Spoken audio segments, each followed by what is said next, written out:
এভাবে যদি ভোটাভুটি হন তাহলে আমার ধারণা ওখানে বাতিল বেশি ভোট পাবে, হকের পরাজয় হবে, বাতিল বেশি ভোট পাবে। তাদের মসজিদের ইমাম পর্যন্ত ঘোষণা দিয়ে দেবে আল্লাহর ওলির কাছে কোনো কিছু চাইলে তারা দিতে পারেন। তাহলে বোঝা গেল আসল হকটা কাগজেই আছে, আসল হকটা কিতাবেই আছে, আর বাতিল সমাজে প্রতিষ্ঠিত হয়ে গেছে। আমার ওস্তাদ বলতেন একটা বাতিল যদি বেশি প্রচার হয়, বেশি ছড়ায়, তাহলে সেটা হক হয়ে যায় সমাজের মানুষের কাছে।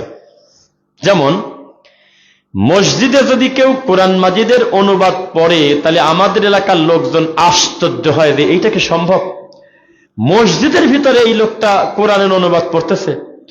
বুখারীর একটা হাদিস যদি বাংলাদেশের অধিকাংশ মসজিদে চালু করা হয়, মুসল্লিরা আশ্চর্য হবে, এটা কি মসজিদেও পড়ার জিনিস? কারণ দীর্ঘ সময় ফাদায়েলে আমল পড়তে পড়তে পড়তে পড়তে এটাকে প্রতিষ্ঠিত করে ফেলানো হয়েছে। যেটা পড়ার দরকার সেটা এখন পড়তে গেলে মানুষের কাছে আশ্চর্য লাগে। এটাই তাদের কাছে দিন। বারবার ঘুরে ফিরে আজটা পড়ব, ওয়াকুলিল হাক্কু মির রাব্বিকুম ফামান শাআ ফালিয়ুমিন ওয়া মান শাআ ফালিয়াকফুর।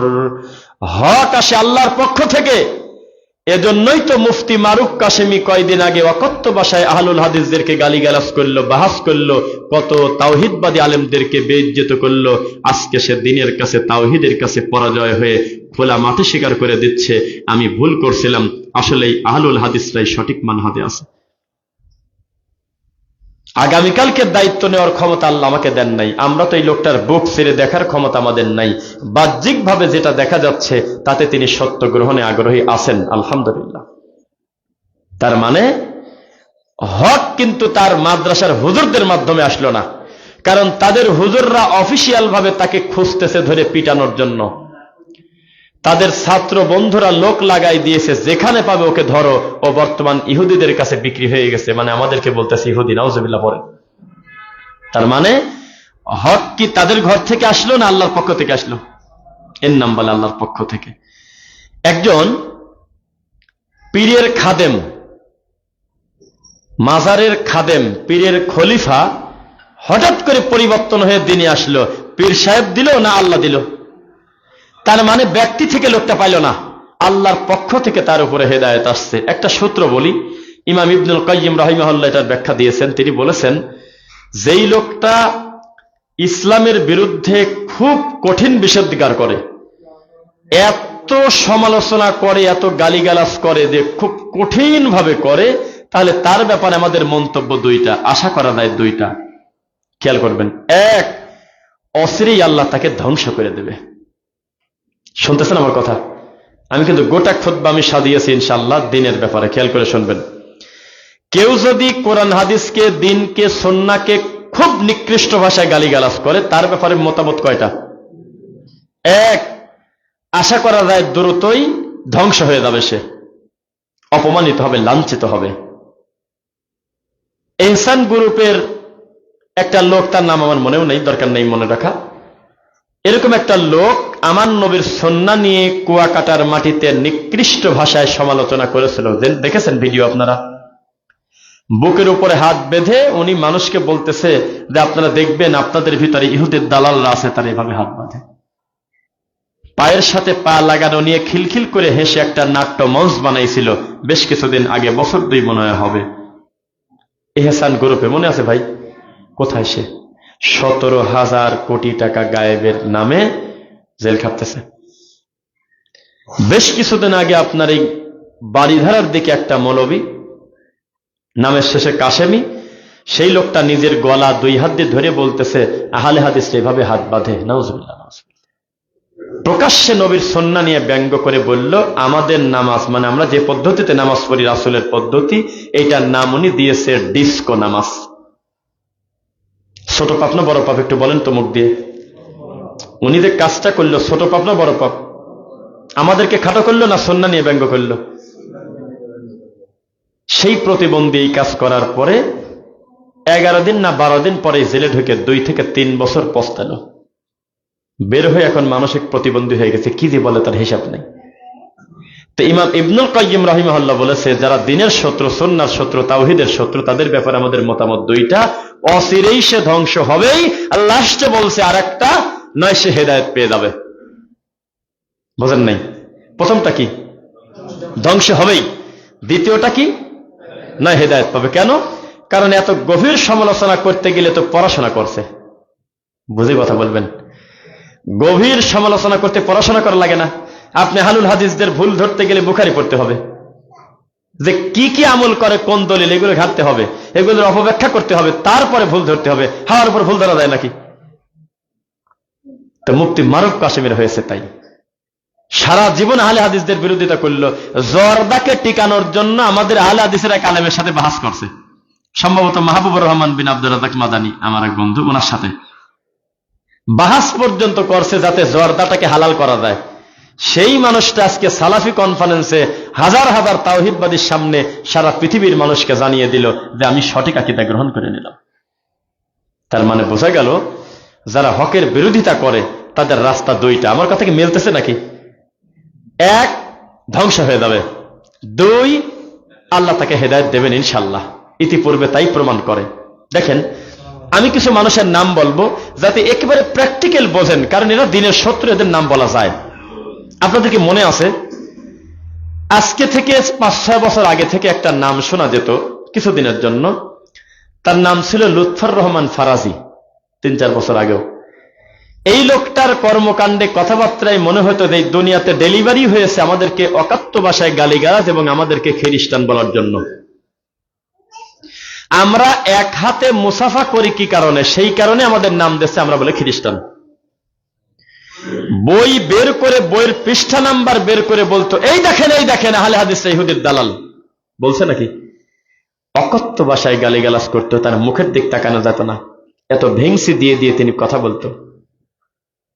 নরসিংদী এলাকায় সালাফি আকীদা মানহাজের আলেম ওলামা মাহফিল করতে যাবে, শুধু পোস্টারটা দেশে ফেসবুকে ও ঘোষণা দিত গুন্ডা বাহিনী নিয়ে অ্যাটাক করব।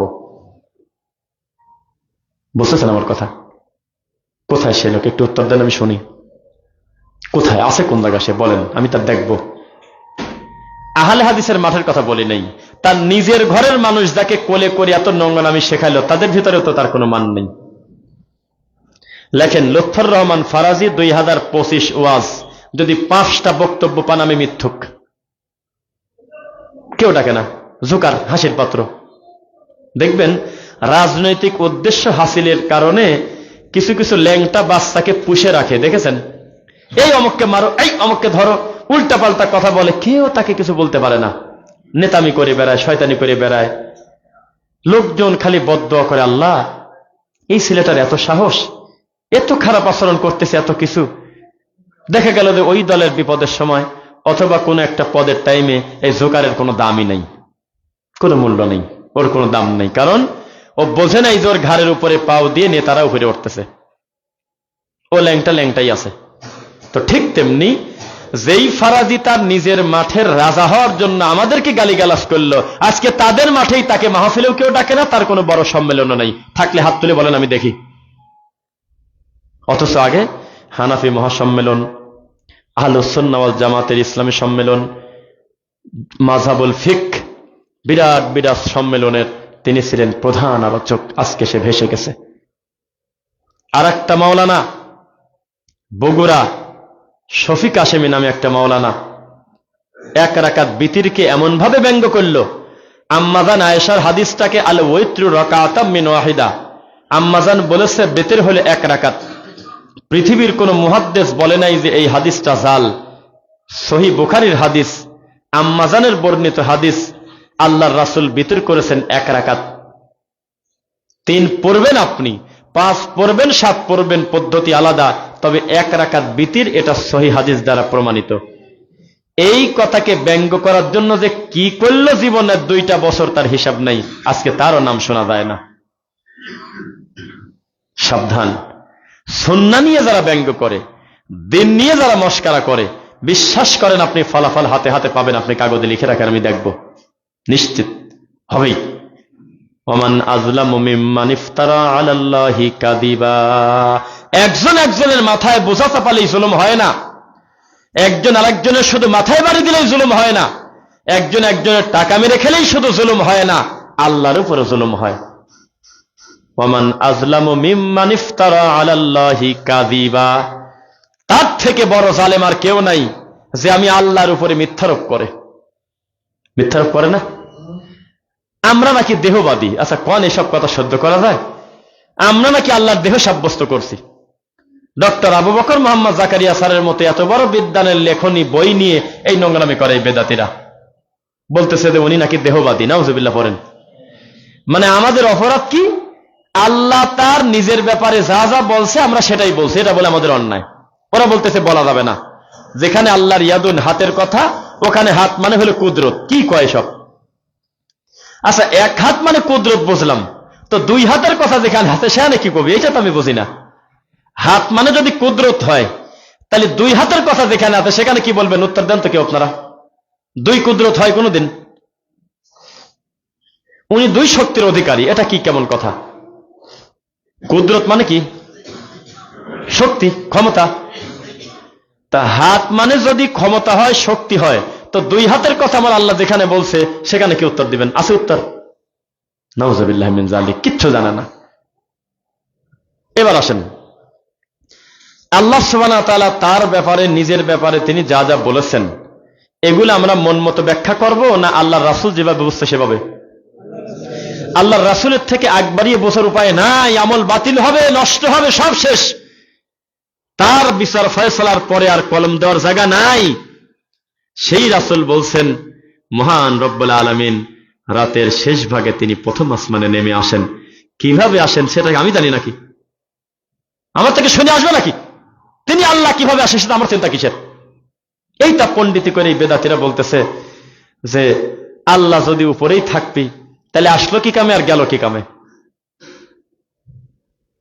প্রথম আসমানে যখন আল্লাহ নেমে আসে, মুক্তির কথা কিন্তু বলতেছি, বড় মাওলানা, আল্লাহ যদি প্রথম আসমানে নেমে আসে তাহলে ওই টাইমে আরো সে কিরা থাকে? কোন উত্তর আছে এর কোন?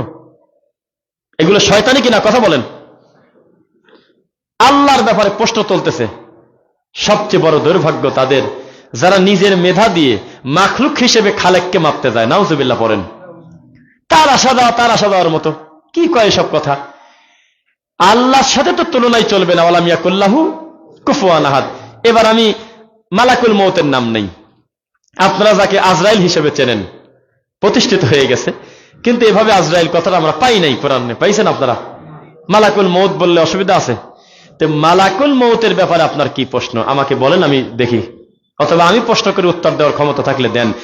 একই টাইমে আল্লাহর এই মাটির উপরে কোথাও ভূমিকম্পে মরতেছে, কোথাও টাকের চাপানিতে পড়তেছে, কোথাও পানিতে ডুবে মরতেছে, কোথাও আগুনে পড়ে মরতেছে। সেম টাইমে মালাকুল মউত কয় কোটি? একটু বলেন আমাকে, কয়জন মালাকুল মউত? এটা কি করে সম্ভব হলো? কেউ যদি বলে মালাকুল মউত একই টাইমে এত লোকের জান কবজ করে কিভাবে, তার মানে এটা প্রশ্ন হয় নাই। বোঝেন না আপনারা? মানে প্রশ্ন করতেছে কাকে, এটা বোঝে নাই। মনে করছেন মামাতো ভাই, মনে করছেন খালাতো ভাই, যে কেবল আমি আব্দুল্লাহপুর বাস স্ট্যান্ডে দেখলাম, তুমি কিভাবে বলতে পারো যে তিনি কামারপাড়া আছে? আমি কেবল দেখতেছি তাকে, কি বলো এগুলো? মনে করছেন খালাতো ভাই। মালাকুল মউতকে আমার আল্লাহ কিভাবে দায়িত্ব দিয়েছে, এট এ টাইমে সারা পৃথিবীর 1 লক্ষ মানুষকে জান কবজ করার ক্ষমতা আল্লাহ তাকে দিয়েছেন। এক গাড়ির ভিতর থেকে 100 জন লোক মারা যেতে পারেন অ্যাক্সিডেন্ট হয়ে। কিভাবে কার জান কিভাবে কত সময় পর নিবে, এ ক্ষমতায় দায়িত্ব আল্লাহ আমাকে দেন নাই। আমি কেন টেনশন নিতে যাব? আমি গায়েবকে গায়েবের মতো করেই দেখব। বুঝতেছেন? আমি কিন্তু খুতবাটা দেওয়ার আগে অনেকবার আমি আজকে সিরিয়ালের সাজায় নিয়ে আসছি। আল্লাহর যে নিজস্ব ক্ষমতা, তিনি তো আল্লাহ। এই ব্যাপারে আপনি কথা কেন বলতে গেলেন যে তিনি ওঠানামা করে কিভাবে? আরশের থেকে যখন নামি আসে তখন আরশে থাকলো কিভাবে? আরশ যখন সৃষ্টি হয়নি তখন তিনি কোথায় ছিল? আল্লাহর হাতটা দেখতে কেমন? এগুলো কোনো প্রশ্নের জাত? এগুলো আপনি করতে গেলেন কেন? তিনি তো আল্লাহ। ওয়ালাম ইয়াকুল্লাহু কুফুয়ান আহাদ, সমকক্ষ কেউ আছে? আল্লাহুস সামাদ, তিনি অমুখাপেক্ষী। এই জন্য বেদাতীরা যখন আমার আল্লাহকে এবং নবীকে মিশায় ফেলে আর আল্লাহকে নিয়ে খারাপ কথা বলে, তখন মাঝে মধ্যে মুখ দিয়ে আপনারাও পড়বেন আল্লাহুস সামাদ। পড়েন তো আল্লাহুস সামাদ, আবার পড়েন আল্লাহুস সামাদ, মানে হে আল্লাহ তুমি এগুলো থেকে মুক্ত। আল্লাহ, আল্লাহ তুমি অমুখাপেক্ষী। আল্লাহ ও কি যে বলে মুখ দিয়ে, আল্লাহুল মুস্তাআন আলা মা তাসিফুন। তো আল্লাহর মানের হানি যারা করে তাদেরকে আল্লাহ কি বলে ডাকছে কোরআনে? জালিম। তার ব্যাপারে যারা মিথ্যা কথা বলে তাদেরকে কি বলছে? জালিম ওমান আযলামু মিম্মান ইফতারা আলাল্লাহি কাযিবা। এটা তো তার নিজের ব্যাপারে গেল। এইবার আসেন এই মসজিদ মাঝার ব্যাপারে দুইটা কথা বলি, ইবাদতের ব্যাপারে বলি। ওয়ামান আযলামু মিম্মান মানাআ মাসাজিদাল্লাহ আইয়ুযকারা ফিহা ইসমুহু ওয়া সাআ ফি খরাবিহা। ওর থেকে বড় জালেম আছেটাকে যে আমি আল্লাহর নিজস্ব আমার ইবাদতের ব্যাপারে বাধা সৃষ্টি করে, আমার ঘরের কর্মকাণ্ডে বাধা দেয়, আমার দিনের কাজে বাধা সৃষ্টি করে। এর থেকে বড় জালেম আছেটাকে? আমার কথা বুঝতেছেন আপনারা? ক্লিয়ার? এইবার মূল কথায় চলে আসি। হক গ্রহণে কি কি বাধা? আল্লাহ রাসূল সাল্লাল্লাহু আলাইহি ওয়াসাল্লাম বললেন যে মা তাদরি মাল কিবার, তোমরা কি অহংকার কি জানো?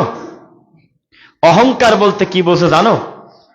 আমাদের কাছে যদি প্রশ্ন করা হয় আমরা বলবো অহংকার মানে যে মানুষের সাথে রাগ করে থাকে, কথা বলে না, গৌরব করে, সম্পদের অহংকার করে, টাকার অহংকার করে, মানুষকে মানুষ মনে করে না। আছে কিনা বলেন না কেন? কিন্তু নবী সাল্লাল্লাহু আলাইহি ওয়াসাল্লাম বললেন অন্য কথা। তিনি বললেন যে হ্যাঁ, এগুলো অহংকার, তবে অহংকারের সবচেয়ে বড় সংজ্ঞা যেই লোকটা হককে প্রত্যাখ্যান করে তার থেকে বড় অহংকারী আর কেউ নাই। তো এই নবীর অনুবাদকৃত কথা দিয়ে যদি আপনি এখন তদন্ত করে দেখেন, আমাদের এই দেশে নামাজি লোকদের ভিতরে অধিকাংশ অহংকারী না অধিকাংশ ভালো? অহংকারী। কেন? আল্লাহর দিনের ব্যাপারে তার অহংকার, বাদ বাকি সবার সাথে তার আচরণ ভালো। লাভটা কি? কি লাভ হলো? তার মানে বিয়ের আগে বলতেছে মেয়ে খুব ভালো, মেয়ের পর্দার ব্যাপারে ত্রুটি নাই, মেয়ের বাপ মা আত্মীয় স্বজন গোটা পরিবারটাই হলো দিনদার, শুধুমাত্র মেয়ে গত মাসে 3 দিন কোন জায়গা দিন গেছিল কেউ জানে না। বিয়ে করবেন? ছেলে বিয়ে দিবেন? এই অস্পষ্ট তার ব্যাপারে থাকার কারণে এখন আপনি ডিসিশন নিতে পারতেছেন না। 3 দিন একটা অবিবাহিত মেয়ে আরেকজনের সাথে চলে গেল, এটা আমি মানি কি করে? একটা লোকের সবই ভালো, মানুষের সাথে বিন্দুমাত্র অহংকার করে না, তবলিগ জামাত হলেই যে সে অহংকারী হবে ব্যাপারটা তা না।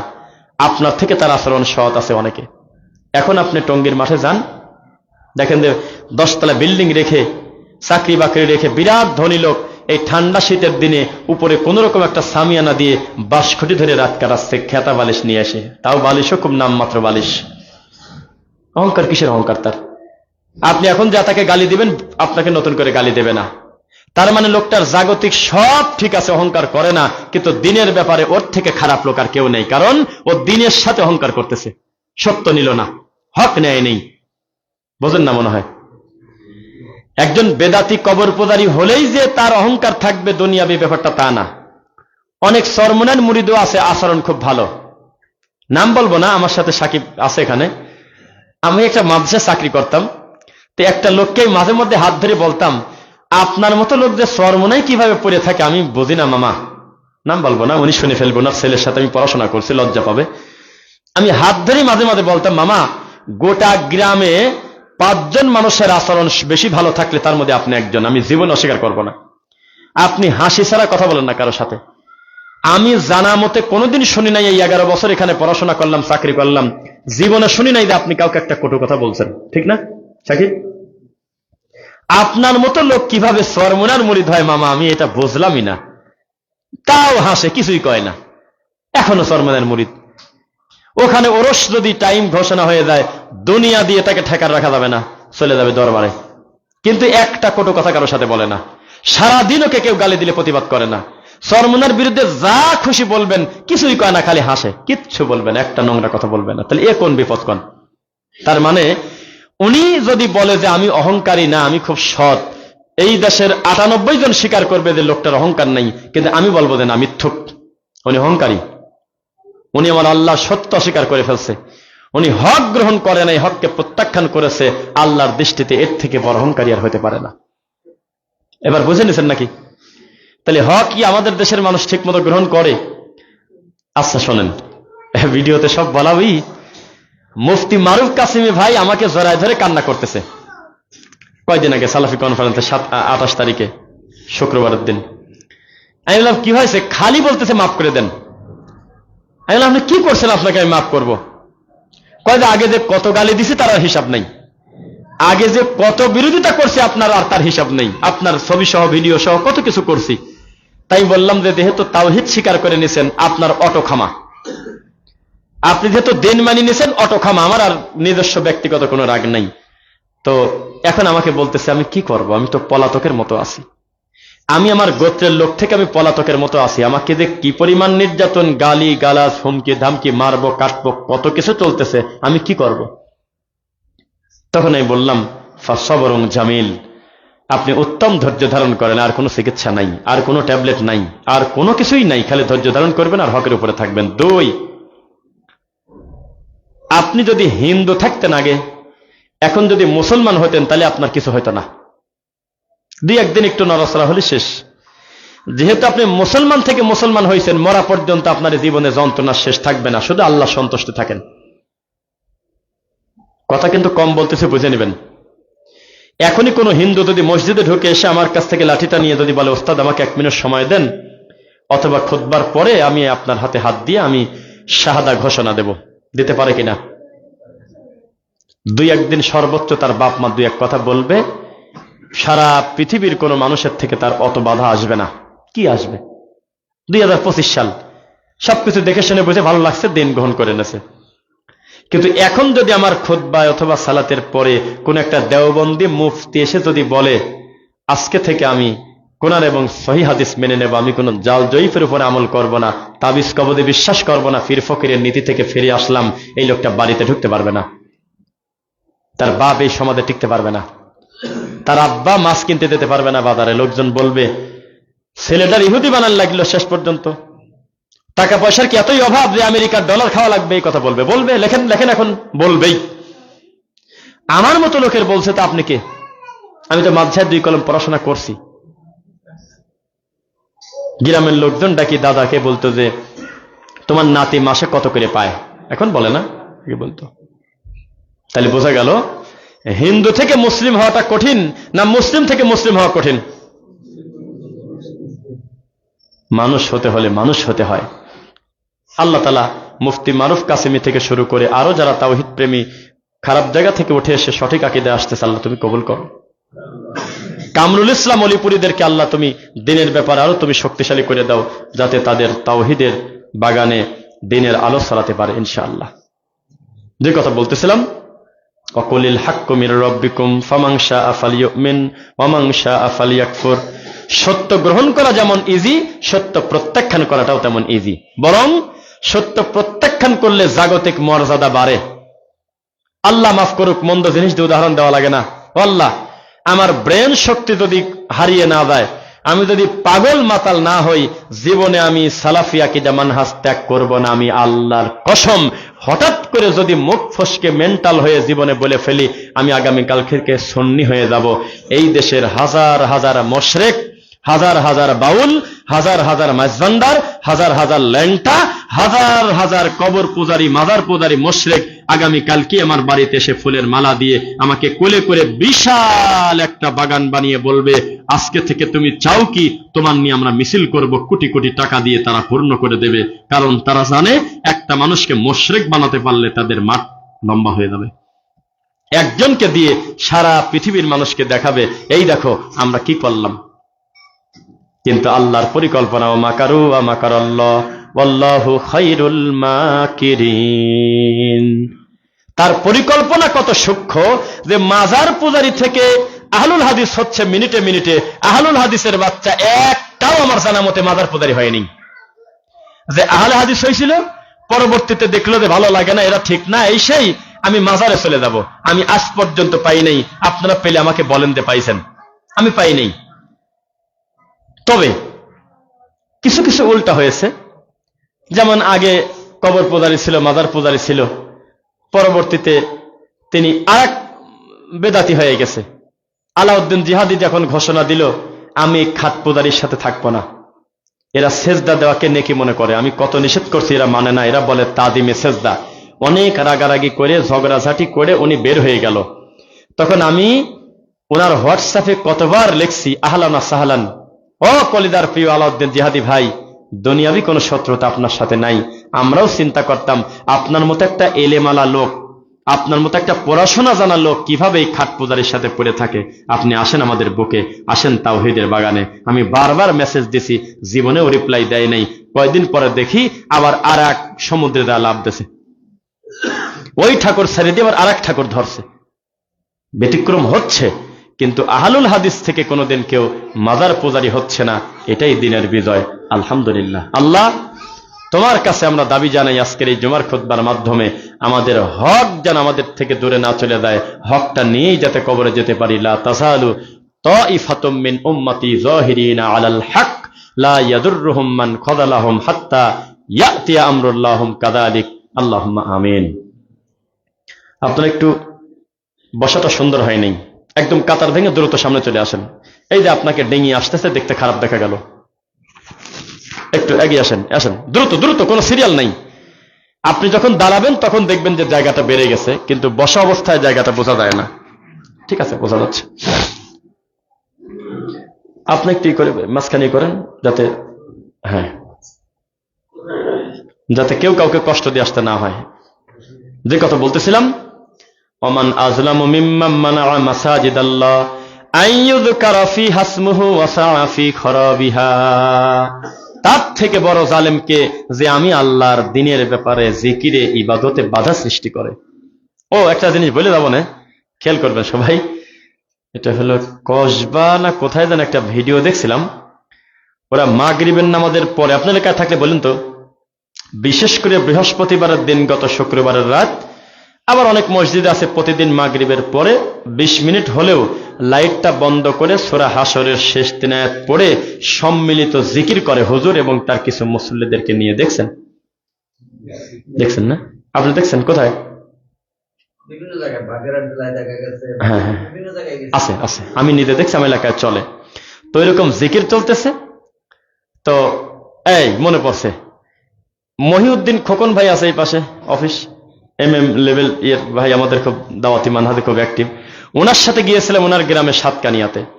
আমরা মাগরিবের সলাতের জামাত পাই নাই। যখন আমরা পৌঁছাই মাগরিবের সলাতে গিয়ে দেখি যে লাইট ভিতরে বন্ধ করা, বারান্দায় আমরা নামাজটা পড়ছি। বিশ্বাস করেন তাদের বিকট জিকিরের শব্দ আমরা টিকতে পারতেছিলাম না, পরিস্থিতি এত কঠিন। লা ইলাহা ইল্লাল্লাহ জোরে জোরে বলতেছে এভাবে চিৎকার দিয়ে। তো সলাত শেষ করে মহিউদ্দিন খোকন ভাই বললেন যে এটা তো আপনার ঠিক হচ্ছে না, আস্তে করেই বললেন। বলতে দেরি, ঝগড়া লেগে গেছে, মুরব্বীরা বের হয়ে আসছে। হ্যাঁ, তোমার এত বড় সাহস, এই সেই। তাদের ভাষা আমরা বুঝি না আসলে। লোকাল ভাষায় একে অন্যের সাথে যখন কথা বলে তখন আমরা তাকিয়ে থাকি, বুঝতে পারি না। কিন্তু এটা বুঝলাম যে তারা অসন্তুষ্ট। একটা লোক আবার বলে ফেলতেছে তার কত বড় সাহস, ওমান আযলামু মিম্মান মানাআ মাসাজিদাল্লাহি ইযকারা ফিহা ইসমুহু ওয়া সাআ ফি খরাবিহা। এই একটা বলছিল, আমার মনে আছে, একটা লোক হুজুরি সম্ভবত বলতেছে তার থেকে বড় জালেম কেউ নাই যে আল্লাহর জিকির করায় বাধা দেয়। আমি তাকায় রয়েছি যে কয় কিরে, কিন্তু এটার পরে যে বাংলা কয় সেটা তো আমি বুঝিনি। এটার অনুবাদ যে কি বলতেছে বাংলা তা তো আমরা বুঝলাম না। ওনারা কি বলে কিছুই বুঝি না, হা করে তাকায় আছি পাগলের মতো। লোকাল ভাষা তো বোঝা কঠিন, আবার আমাদের ভাষা আবার অন্য জায়গায় বোঝা, এক একটা ভাষার এক একই। তো এটা আমার মনে আছে, উনি দলিল দিচ্ছে যে আল্লাহর জিকিরে বাধা দেওয়া মানে ইল্লাল্লাহ বাধা দেওয়া। আল্লাহর জিকিরে বাধা দেওয়া মানে মসজিদে সম্মিলিত জিকির করতেছে, এটার বিরোধিতা করা। নাউযুবিল্লাহ, হ্যাঁ, তাওহীদের বিরোধিতা করা। অথচ তারা জানে না এখানে জিকির মানেটাকে, কিছুই জানে না। জিকির মানে তাওহীদ, জিকির মানে স্মরণ, জিকির মানে সালাত, জিকির মানে কোরআন, জিকির মানে যে কত কিছু তারা শেষ নাই। জিকির শব্দটাই আলটিমেট একটা প্যাকেজ। জিকির মানেই হলো একটা সম্মিলিত ব্যাপার। এর নাম দিন হতে পারে, এর নাম ইবাদত হতে পারে, এর নাম পদ্ধতি হতে পারে, এর নাম কোরআন হতে পারে। ইন্না নাহনু নাযালনা যিকর ওয়া ইন্না লাহু লাহাফিজুন। আমি আল্লাহ জিকির সৃষ্টি করেছি, এর হেফাজত আমি করব। তার মানে কি লা ইলাহা ইল্লাল্লাহ সুবহানাল্লাহ আস্তাগফিরুল্লাহ? জিকির মানে এখানে কোরআন, তিনি হেফাজত করবেন। যদি আপনাদের ভিতরে কেউ কেউ ইদানিং বলতেছে যে ফেব্রুয়ারিতে যদি আমরা হারিয়ে যাই তাহলে কিন্তু কোরআন হারিয়ে যাবে, বাবা বোঝেন নাই মনে হয়। এইবার একটু মনই খারাপ করে ফেললেন মনে হয়। কিছু টুপিওয়ালা ইদানিং বলতেছে যে ফেব্রুয়ারির ভোটে যদি আমরা হারিয়ে যাই তাহলে কিন্তু কোরআন হারিয়ে যাবে। আমি কি ভুল বলছি?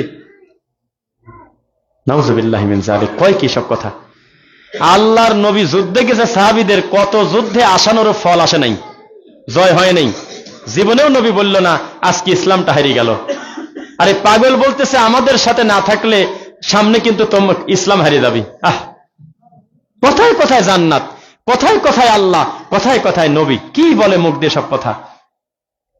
এটা হলো ধর্মীয় জাহিলিয়াত। কি অন্যান্য লোক হলেও ল্যাংটা, তার মান সম্মান যাওয়ার চিন্তা নাই, ধর্মকর্ম বোঝে না, তারা দিন নিয়ে ইসলাম নিয়ে একটা বাজে কথা বলে দিচ্ছে। কিন্তু টুপিওয়ালা যখন বলে তখন এর থেকে লজ্জার কিছু আর নাই। বরং আবু দাউদের হাদিস অনুযায়ী এরা দাজ্জালের চাইতে বেশি ভয়ঙ্কর। আল্লাহ হেদায়েত দিন। কথায় কথায় কোরআন, কথায় কথায় আল্লাহ, কথায় কথায় নবী, কথায় কথায় আম্মাজান আয়েশা, এদের মুখামুখি দাঁড় করাবেন না। আপনার মতো একটা বাজে লোক এই সম্মানীয় জিনিসগুলোকে সামনে আনবেন না, বারবার আনবেন না, বুঝে শুনে কথা বলবেন। আল্লাহর নবীকে হুট করে সামনে আনা যায় না, এটা হিসাব করে কথা বলতে হয়। তার ব্যাপারে বিন্দু মাত্র কটু মন্তব্য করলে আপনার বাঁচা কঠিন। শরীয়ত কিন্তু মস্কারার জিনিস না। রাসূলকে নিয়ে, আল্লাহকে নিয়ে, সাহাবায়ে কেরামদেরকে নিয়ে ব্যঙ্গ করলে ইমানের ব্যাপারে প্রশ্ন আছে। কিন্তু আপনি কিসের সাথে কি বলবেন? এগুলো বলতে হবে আমরা আল্লাহ এবং তার রাসূলের নীতি চাই, এটা বলবেন। আমরা জমিনে তাওহীদ প্রতিষ্ঠিত হোক চাই, এটা বলবেন। জীবনেও আমরা বিরোধিতা করতে যাব না। কিন্তু একবারই এমন কিছু বলবেন না যেটা আমার আল্লাহর শানে বেয়াদবি হয়। আপনি বলে দিলেন যে আল্লাহ এবার সিদ্ধান্ত নেছে, আমাদেরকে ক্ষমতা দেবে, অথচ সিদ্ধান্ত কথাটাই কিন্তু আল্লাহর সাথে যায় না। সিদ্ধান্ত সে নেয় যার ভুল হয়। আলাপ আলোচনা করে, মাসুদ ভাই একটু আসেন, অমুক একটু আসেন, এক জায়গায় বসে আমার একটা মাথায় আসছে একটা জিনিস, একটা আলোচনা করে সিদ্ধান্ত নেই। আল্লাহকে তা করা লাগে? আল্লাহ সিদ্ধান্ত নেন না, আল্লাহ হলো ইচ্ছা করেন, কোন ফায়াকুন। এনে আবার সিদ্ধান্ত কিসের? সিদ্ধান্ত কাকে বলে? তা আল্লাহ সিদ্ধান্ত নেয়, এগুলি বলা যায়? বলেন। আল্লাহর সাথে একটা কথা বলে দিবেন আপনি, খুব হিসাব করে কথা বলবেন। খুব নরম ভাবে বললাম কথাটা, এত নরম আমি বলি না কোনোদিন এদের ব্যাপারে। দিনের ব্যাপারে ঠাট্টা করবেন না ভাই। আজকে জুমার খুতবা আমার এটাই ছিল, দিন নিয়ে যারা মস্কারা করে, শরীয়ত নিয়ে, তাদের ব্যাপারে কোনো ছাড় নাই। আবুল সরকার তো ল্যাংটা, ওর মান যাবে কিভাবে? কাল কি জুতার মালা গলায় দিয়ে গোটা ধরন কাটতে ঘোরান, ওর কি মান যাওয়ার চিন্তা আছে? ও হাসবিনি আর বলবিনি আইসি ল্যাংটা, যাবো ল্যাংটা, সবই তো একই রে। ধর্ম আছে, বলিদান ধর্ম আছে, যে আল্লাহকে গালিগালাজ করতে পারে, প্রকাশ্যে আল্লাহকে গালি দেয়। সূরা নাস বলে নাচানাচি করার সূরা। এই সমস্ত লোকে তো মান যাওয়ার চিন্তা নাই। কিন্তু টুপিওয়ালা হুজুর যদি জালসার মাঠে বলে আল্লাহর ধন রাসূল নিয়ে আল্লাহ গেছে নাই হয়ে, রাসূলের ধন খাজায় নিয়ে শুয়ে আছে আজমিরে, সেই দিন যদি আপনি তার ফাঁসির দাবি নিয়ে রাস্তায় বের হতেন, আজকে আবুল সরকার ডেলিভারি হয় না। যেদিন দিন নিয়ে, তাওহীদ নিয়ে, ইসলাম নিয়ে, মানুষ ধর্ম নিয়ে মস্কারা করেছে জালসার মঞ্চে, ওই দিন ওই হুজুরটাকে ধরে নিয়ে যদি থানায় দিয়ে বলতেন ফাঁসি না হওয়া পর্যন্ত বাড়ি ফেরবো না, ওই দিন বুঝতাম এই দেশে আর নতুন করে কোন ওই রানা পাগলা, না কি পাগল যেন, নুরা পাগলা, এই নুরা পাগলারা তৈরি হইতো না। এরা দেখে কোনো অসুবিধা নাই। দেখেন দুঃখ কাকে বলে, এই আবুল সরকারেরও পক্ষ নিচ্ছে আমাদের দেশের কিছু টুপিওয়ালা। হায় হায় হায় হায় রে, মুখ ভর্তি দাড়ি, নামাজ পড়ে কিনা আমি সেটা বলি নাই, আমি বলতে চাচ্ছি মুখ ভর্তি দাড়ি, মাথায় টুপি, এই সমস্ত অসভ্য কিছু লোক ওনার পক্ষ নিয়ে বলতেছে তার মুক্তি চাই। কোন সহ্য করা যায়? আল্লাহর দুশমন না, কথা বলেন না কেন? হ্যাঁ, এসব ল্যাংটা লোক তার বিরোধী করতেছে। আরে ওর কথা বললেন কেন? জালসার মঞ্চে এসে আলাউদ্দিন জিহাদি বলতেছে যে তিনি হলেন নবী প্রেমিক। নবী প্রেমিক কোন? অলির পক্ষের লোক বলে। এই কবর পূজারীরা বলতেছে তার মুক্তি চাই। কি বলে এগুলো? মুক্তি বলেটা কি? আস্তাগফিরুল্লাহ আযীম। এখন সুন্নিরা একটা সিদ্ধান্ত নেছে। সুন্নিরা বলতেছে আমাদের আবুল সরকারের যদি কিছু হয়, তোমার মিজানুর রহমান আজহারিরও ফাঁসি দেওয়া লাগবে। দেখতেছে ফেসবুকে লিখতেছে, এই মজাগুলো দেখি মাঝে মধ্যে ফেসবুকে। ওরা কামড়া কামড়ি করতেছে। বিয়ের গেটে কিন্তু মারামারি লাগে, দেখবেন বিয়ের গেটে কুকুরের এমন চিৎকার, মনে হচ্ছে দুইজন নিশ্চিত মার্ডার, বিকট শব্দ। খাওয়াটা ফেলে বাড়িওয়ালা দৌড়ে গিয়ে যা দেখে যে কিছুই হয় নাই, মাঝখানে একটা হাড্ডি। এক বেদাতি আর আরেক বেদাতি যখন মারামারি করে অনলাইন, আমি হা করে তাকায় দেখি যে এনায়েতুল্লাহ আব্বাসী বলতেছে তাহেরি তুমি কাফের। হায় হায় হায়, কয় কি? এক ল্যাংটা এক ল্যাংটাক বলতেছে কাপড় পরিস না কেন? কিছুই জানে না। তো এই সুন্নিরা বলতেছে আজহারির ফাঁসি চাই। আরে কপাল, বেচারা কতবার ক্ষমা চাইলো, তার মহা ভুল আছে, শব্দ চয়নে স্বীকার করতেছি, ফাঁসি চাচ্ছে। কেন? কয় যে উনি আম্মাজানকে নিয়ে কটূক্তি করছে, অবশ্যই তার শব্দ চয়ন ভুল ছিল, কিন্তু এর বিপরীতে কি আবুলেরটা বৈধ হয়ে গেল? মিজানুর রহমান আজহারি শব্দ চয়নে আল্লাহকে নিয়ে কটু কথা বলেছে, পরবর্তীতে ক্ষমা চাইছে। তা আমি বলতে চাচ্ছি যে সে কারণে কি আবুল সরকারের পাপটা নেকি হয়ে যাবে? পাপ পাপই থাকে। খবরদার, শরীয়ত নিয়ে দিন নিয়ে মস্করা করা লাগে না ভাই। এই জমিনে বহু বেনামাদিকে আল্লাহ ভাত খাওয়াচ্ছে এখনো। এই জমিনে বহু নাস্তিককে আসমান থেকে আল্লাহ বৃষ্টি দিয়ে ফসল ফলাচ্ছে। এই জমিনে বহু খারাপ মানুষকে আল্লাহ রোদে দিচ্ছে। বহু মন্দিরের ঠাকুর পর্যন্ত এখনো নিয়মিত ভাত খায়, কোনোদিন তার রোজিতে বাধা আসে না। কিন্তু আল্লাহকে নিয়ে কটু মন্তব্য যারা করে, নবীকে নিয়ে গালিগালাজ যারা করে, তাদের ব্যাপারে আমাদের ভয় হয়। আসমানে অতি দ্রুতই মনে হয় বৃষ্টি বন্ধ হয়ে যেতে পারে, সম্ভবত গজব নেমে আসতে পারে, সম্ভবত ভূমিকম্পের মাত্রা বেড়ে 8-9 চলে আসতে পারে। এটা আমাদের ভয় হয়, চিন্তা হয়। যে পরিমাণ মাটির উপরে আমরা হুজুর মানুষ হয়ে টুপিওয়ালা হয়ে আল্লাহকে নিয়ে যেভাবে ব্যঙ্গ বিদ্রুপ করি, কষ্ট লাগে না আপনাদের? সর্বশেষ একটি কথা বলি, আসলে বলছে কি আবুল সরকার, বলছেটা কি সেটা কি জানেন আপনারা? এইটা সুন্নিরা বলতেছে উনি কথা ঠিক বলছে, তবে শব্দটা খারাপ। আর আমরা বলতেছি কথাও খারাপ, ও খারাপ, ওর গোটা মানহাজি হলে ল্যাংটা। ও বলছে আল্লাহ নাকি জবানের ঠিক নাই। নাউজুবিল্লাহ বলেন ভাই। কয় যে আল্লাহ একবার এক এক কথা বলে। কি বলে? কয় আল্লাহ একবার বলতেছে আউয়ালু মা খালাকাল্লাহু ইশক, আল্লাহ নাকি প্রথম সৃষ্টি করছে প্রেম। কোরআনে আছে না হাদিসে আছে? কোরআনে না, কোথায় আছে? নাই। আউয়ালু মা খালাকাল্লাহু নূরি আর এক জায়গায় বলে বলতেছে, আছে কোন জায়গা? কোরআন আছে না হাদিসে আছে? আউয়ালু মা খালাকাল্লাহু রুহু কোন জায়গা আছে? মানে ও কিভাবে কিভাবে বুঝে ফেলছে যে এই উল্টা পাল্টা বাজে কথা, জাল হাদিস, মেড ইন চায়নার হাদিস, ওইগুলো এক জায়গায় জমা করে বলতেছে যে আল্লাহর কথা মেলে না, এক একবার এক এক কথা বলে, এই জন্য আল্লাহর মুনাফিক। নাউজুবিল্লাহ। এটা কি আল্লাহ এগুলি বলছে? কিচ্ছু বলেন, ওর মন চাইছে বলে দিচ্ছে আল্লাহর ব্যাপারে। ওমান আজলামু মিম্মান ইফতারা আলাল্লাহি কাযিবা। প্রথম শাস্তি মৃত্যুদণ্ড। ক্ষমা চাইয়ে তওবা পড়বে, বাস, ভিন্ন কথা, নইলে মৃত্যুদণ্ড। কিন্তু এটা দেওয়ার দায়িত্ব আল্লাহ আমাকে দেন নাই। কিন্তু আপনারা আবার পিটায় মেরে দিয়েন না, তাকে একটা পর্যায়ে নিবেন, আইনের একটা পর্যায়ে নিয়ে আসবেন। আইন যদি কিছু নাও করে, আপনি বেঁচে যাবেন যে আল্লাহ আমরা চেষ্টা করতে পারি নাই। পকেট মারছে একজন, আব্দুল্লাহের ব্রিজের নিচে আপনি মারিয়ে ফেললেন। সস্তা, এত সোজা? হ্যাঁ, এত সহজ যান, মেরে আবার খুশি হয় যে মারিছি, একেবারে পাইছিলাম সুযোগ। চলন্ত রাস্তা, একটা লোক জানেই না কি কায়ে মারতেছে, ব্যাগটা রেখেও একটা লাত্তি দেয়। দিন মারবেন কিভাবে? কেন মারবেন বলেন? আপনি মারবেন কেন? যার মোবাইলটা চুরি করেছে, যার টাকা পকেট থেকে নিয়ে দৌড় দিয়েছে, সে ধরে থাপড় সাপড় দিয়ে আশেপাশে তাকে টার্গেট করতে হবে, যেখানে প্রশাসন আছে কোন জায়গা, ধরে তাকে দিয়ে দিতে হবে, আর তার প্রাপ্য জিনিস বুঝে নিতে হবে। আপনি মারিয়ে ফেলছেন দড়ি বাড়ি, এটা কোন হিসাব? জুলুম করা যাবে না। সেখানে আমার আল্লাহর ব্যাপারে যদি জুলুম করেন, সহ্য করা যায় কথা? ভিতরে অনেক কিছু আসে, এগুলি তো মাইকে বলা যায় না। যার নাম নিলেন এক মাজার, ওই রকম রোগী। আল্লাহ আমাদের যদি সাধ্য থাকতো আমরা কিছু একটা করতাম, কিন্তু আমাদের সে ক্ষমতা আল্লাহ দেন নাই। দোয়া করা ছাড়া তো পথ নাই।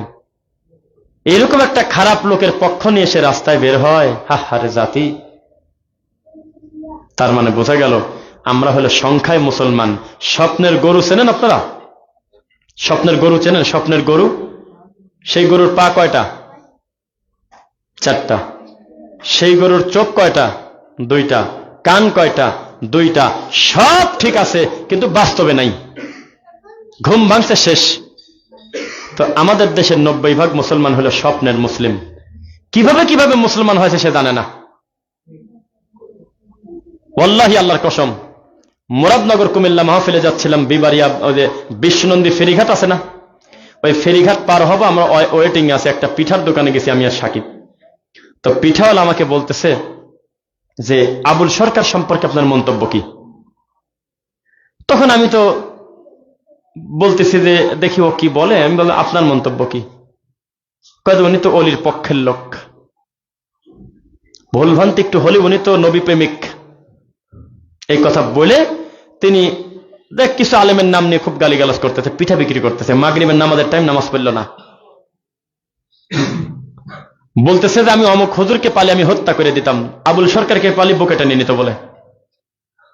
সে বলে অলির পক্ষের লোক, সে বলে হোসেনের পক্ষের লোক।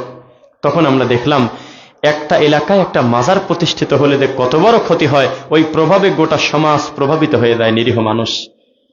বিবারিয়া যেহেতু অফিসিয়ালি মার্কাজ শিরক, শিরকের রাজধানী, ওই প্রকারান্তে এই মানুষগুলো নিরীহ মানুষ দিন এনে দিন খায়, কত কষ্ট করে খাটাখাটনি করে, ডিম বিক্রি করে, পিঠা বিক্রি করে। এদের কাছে ধর্মটা কি দেখেন? আবুল সরকার বলে আল্লাহর ওলির বংশ, নবীর প্রেমিক। এই তো তাদের ইবাদত, এই তো তাদের ধর্ম। পরে শেষের দিকে বলতেছে, আপনি তো কিছু বললেন না, আপনি তো হুজুরের মতো লাগে আবুল সরকারের ব্যাপারে। তখন আমি বললাম যে আমি যদি আবুল সরকারের আমার উপস্থিতিতে যদি এরকম কোনো কিছু বলতেন, তাহলে আমি টান দিয়ে ছিঁড়ে ফেলতাম। ওনাকে আমি জানোয়ার মনে করি, কিন্তু আল্লাহ আমাকে এই ক্ষমতা দেন নাই। তবে জমিনে যদি আমি এই ভুল করতামও, আমার এই মাটির উপরে বিচার হতো, উপরে বিচার হতো না ইনশাল্লাহ। যে কথা আমার আল্লাহকে নিয়ে বলছে। পিঠা বিক্রি করা বাদ দিয়ে আমার দিকে এমন ভাবে তাকালো, আর মিনিট 10 যদি থাকতাম সম্ভবত আশপাশের লোক ডাক দিয়ে মারিয়ে দিত। তাদের আকল, তাদের বিবেক, তাদের কোন পর্দায় নিয়ে গেছে? ইসলামটাকে কি বোঝে তারা? দিনটাকে কোন পর্দায় নিয়ে গেছে ভাই? যা খুশি বলবে, খালি মাঝে মধ্যে বলবে ইয়া হোসেন, ইয়া আলী, এ কথা বলে জোরে করে চিৎকার দিয়ে দেবে, আর বলবে শাহজালালের বাংলাদেশ, শাহপরানের বাংলাদেশ। দেশি বলে শাহজালালের কও আইসে কিনা দেশে, আমি তো তাই জানি না। ডক্টর মসরুদ্দিন স্যার বলে যে আমাদের এই দেশে শাহজালাল জীবনে আসেই নাই কোনোদিন। নিচে ভালো করে খুঁজে দেখেন, ফরেন্সিক ল্যাবে পাঠান, আসলে ভিতরে জিনিসই নেই। খানজাহান আলী আসেই নাই। কোন থেকে ধরে নিয়ে এসে কি করছে আল্লাহ জানে। হঠাৎ কবর, আমাদের দেশে হঠাৎ কবর, হঠাৎ মাজার।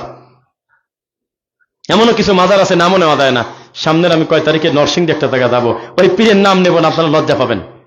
থাক, একবারে ঘৃণা লাগবে আপনাদের এইরকম নামের মাজার, অথচ তার গার সাথে হাজার হাজার বাচ্চা কোরআন পড়ে। আল্লাহর কসম, সাথে একটা কওমি মাদ্রাসা, আল্লাহর কসম, মাধবদী।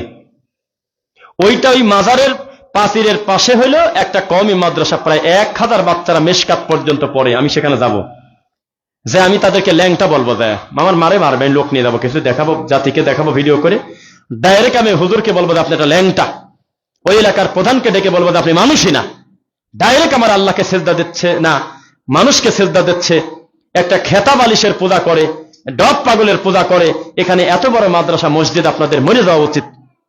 আপনাদের ঘৃণা লজ্জা বলতে কিছু নাই। এই গজব রেখেছেন আল্লাহর ঘরের সাথে, যেখানে প্রকাশ্যে মানুষ গিয়ে মহিলারা সেজদা দেয়। শুনছেন? সহ্য করা যায়? কোন যাদের বাচ্চা হয় না তারা গিয়ে সেজদা দিচ্ছে, মুরগি নিয়ে যাচ্ছে, গরু নিয়ে যাচ্ছে, গিয়ে বাবার দরবারে দিচ্ছে, অথচ পাশে বলে মাদ্রাসা, পাশে বলে মসজিদ। ভিতরটা ছিঁড়ে যায়।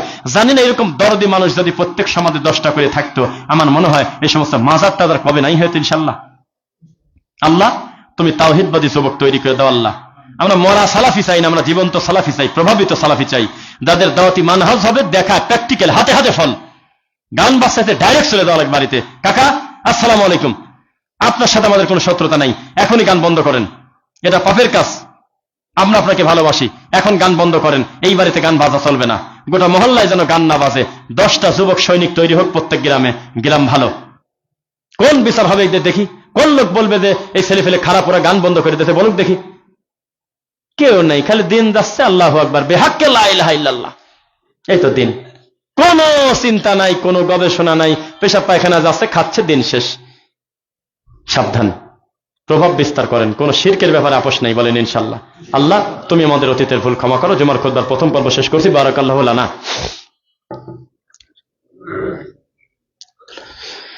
আলহামদুলিল্লাহ। রব্বানা ইগফির লানা ওয়া লিইখওয়ানিনা আল্লাযীনা সাবাকুনা বিল ঈমান ওয়া লা তাজআল ফি কুলুবিনা গিল্লাল লিল্লাযীনা আমানু রব্বানা ইন্নাকা রাউফুর রহিম।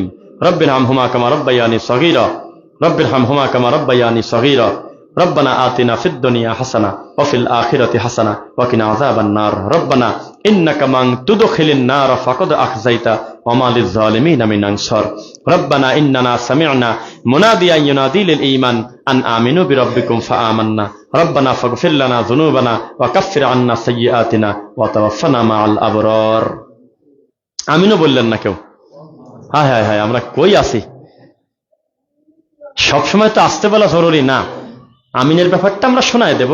ওয়ালা দল্লিন আমিন। এখানে তো আর আপনার কোনো কেরামতি চলে না, বলতে হয় যেটা সেটা বলাই লাগবে, তাই না? দোয়ার সময় আমিন বলবেন ইনশাল্লাহ। আর যদি বলেন যে হুজুর কি কয় আমি তো বুঝি না, তা আশেপাশে একটু খেয়াল করবেন যে আরো 2-1 জন কেউ বোঝে কিনা। যদি কেউ এটা আমিন বলে আপনিও বলবেন। আমিন মানে কি? মহান আল্লাহ আপনি কবুল করে নেন। যে কথাটা বললাম পিতামাতার ব্যাপারে বলছি, সমস্ত মুসলিম ইমানের উপরে যারা মারা গেছে তাদের ব্যাপারে দোয়া করছি, যারা বেঁচে আছে তাদের ব্যাপারে দোয়া করছি, পরিবার নিয়ে দোয়া করেছি, জালেমের থেকে বাঁচার দোয়া করছি। কেউ ঠিকই পান নাই। কিছু কিছু বিষয় সবকিছু বাংলায় ভালো না, আল্লাহর আয়াত কিছু মুখস্থ রাখার দরকার, কিছু অনুবাদ শিখতে হয়, জানতে হয়, তখন মূল সৌন্দর্য বোঝা যায়। আল্লাহ সহজ করে দিক, আল্লাহুম্মা আমিন। সর্বোপরি রহমানিয়া জামে মসজিদ, সালাফি মসজিদ, এর সঙ্গে আমাদের একটা আন্তরিক ভালোবাসা জড়িত, আলহামদুলিল্লাহ। যে আল্লাহর ঘরের কার্যক্রমটা একেবারে আমাদের হাত ধরেই, আমাদের শুরু থেকেই আল্লাহ আমাদেরকে এখানে যুক্ত রেখেছেন, এখনো আমরা আছি, ভবিষ্যতেও থাকবো ইনশাআল্লাহ। দিন শেষে প্রতিষ্ঠানের পরিবর্তন হতে পারে, স্পেস কম বেশ হতে পারে, কিন্তু আল্লাহর ঘরে যারা আমরা এসেছি আমাদের ভালোবাসার কোনো কমতি হবে না ইনশাআল্লাহ। মূল প্রোডাক্ট, এই মসজিদের মূল প্রোডাক্ট কি? ফ্যান না আপনি? এই পর্দা না মুসল্লি? ইদানিং আমি যা ভূমিকা নিচ্ছি শোনেন, কিছু কিছু মাহফিলে এমন কথা বলতেছি যে কমিটির বাপের জন্মে শোনে নেই। লেখা আছে গোরস্থানের উন্নতিকল্পে 3 দিন ব্যাপী মাহফিলের প্রধান বক্তা রফিক বিন সাইদ, সভাপতি অমুক, এরকম লেখা থাকে না সিরিয়ালে? তাই পোস্টারটা ধরে বললাম যে মরা মানুষের কি উন্নতি করবেন আপনারা? তাজা মানুষ ভাত পায় না, মরা মানুষের কি উন্নতি করবেন? গোরস্থানের উন্নতিকল্পে মরা মানুষের কি উন্নতি করবেন আপনি? মরা মানুষের উন্নতি হলে একটু চারপাশের দেওয়ালে পাশের দেওয়া, তাদের জন্য মুখে দোয়া করা, আর পকেটে টাকা খরচ করে দান করা, সাদাকা জারিয়া। তো উন্নতি গোরস্থানের হবে কি কারণে? এই নামটাকে এবার দিয়েন না, লিখবেন তাজা মানুষের ইমান এবং আমলের উন্নতিকল্পে মাহফিল। এইভাবে তো ভাবি দেখিনি কোনোদিন। আপনারা বলেন যে মরে গেছে মরা লোকের উন্নতি দরকার বেশি না জীবিত লোকের দরকার বেশি? মরে গেছে মানে কি আল্লাহর কাছে পৌঁছে গেছে, সঠিক কিনা? তোমরা মৃতদেরকে গালি দিও না। কেন? কারণ সে যদি ভালো হয় জান্নাতে চলে যাক, তুমি ঠেকানোর কে? যদি মন্দ হয় তার হিসাব সে বুঝতে পাচ্ছে, তোমার তো কিছু বলার নেই। বুঝতেছেন নাকি? যে কথা বলতেছিলাম, আমাদের ইমান এবং আমলের উন্নতি কল্পে আমরা যে মুসল্লিগুলো যারা আমরা এখানে আছি, আমি সহ, আমরাই কিন্তু মূল প্রোডাক্ট আল্লাহর ঘরের। আল্লাহর ঘরের সৌন্দর্যই হলো মুসল্লি। মসজিদটা হয়তো টিন আছে, মসজিদটা হয়তো বিল্ডিং নাই, মসজিদটা হয়তো কার্পেট নাই, কিন্তু মুসল্লি যদি পরিপূর্ণ থাকে, এটা কি আল্লাহর ঘরের সৌন্দর্য না? তো এই আল্লাহর ঘরটা ভরে গেছি আমরা দোয়া করি পরবর্তীতে এই প্রতিষ্ঠান বড় করা হবে যখন, অথবা আরো পরিকল্পিত কোনো কিছু করা হলে আপনারা আমাদের সাথে থাকবেন ইনশাআল্লাহ। সর্বোপরি আমাদের জন্য দোয়া করবেন, প্রতিটা দিন সফর যেন আল্লাহ আমাদের সফরকে নিরাপদ করে। নিরাপদ মানে আমি অ্যাক্সিডেন্ট ঠেকাতে পারবো না, আমার ভাগ্যে যা আছে হয়ে যাবে, কিন্তু আল্লাহর কাছে আমি সহযোগিতা চাচ্ছি। আমি হায়াত আমি বাড়াতে পারবো না, তবে হায়াত আমি তাইয়্যিবা বলতে পারবো যে আল্লাহ আমাকে তুমি শিরক মুক্ত একেবারে তাওহীদবাদী একটা অন্তর দাও, যাতে এটা নিয়ে আমি মরতে পারি। আপনাদের জন্য আমাদের অন্তর থেকে দোয়া, আল্লাহ যেন আপনাদেরকে কবুল করেন। সেই সাথে আমাদের এই ধারাবাহিকতা অব্যাহত থাকবে। হয়তো একটু লম্বা ব্রেক ছিল মাঝখানে, তারপরে আসলাম আবার, আল্লাহ সুযোগ দিলে খুব দ্রুতই বলেই ফেলি, রমজান মাসের খুতবা পাওয়া আর আমাদের খুতবা কাউকে দেওয়া দুটাই একটা কঠিন ব্যাপার।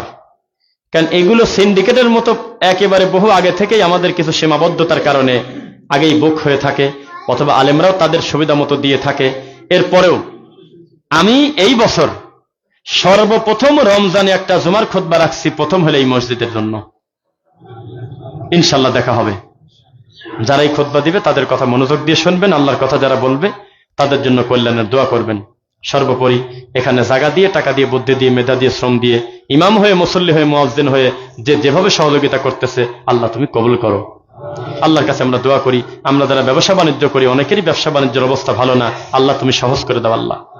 আল্লাহ যারা আমরা ঋণগ্রস্ত, তুমি ঋণ মুক্ত হওয়ার তৌফিক দাও। আমাদের আব্বা আম্মা আত্মীয় স্বজন যারা মারা গেছে ইমানের উপরে, তুমি তাদের ক্ষমা করো, তাদের প্রতি দয়া করো। আল্লাহ যারা বেঁচে আছে তুমি তাদেরকে নেক হায়াত দান করো। আল্লাহ সুবহানাহু ওয়া তাআলা, তোমার কাছে আমাদের সর্বশেষ দাবি, আমরা যেন লা ইলাহা ইল্লাল্লাহ বলতে পারি মরার আগে, আর বড় কোনো দাবি তোমার কাছে নাই, ঈমান সহ যেন কবরে যেতে পারি। আল্লাহুম্মা আমিন। সুবহানাকাল্লাহুম্মা ওয়া বিহামদিক, আশহাদু আল্লা ইলাহা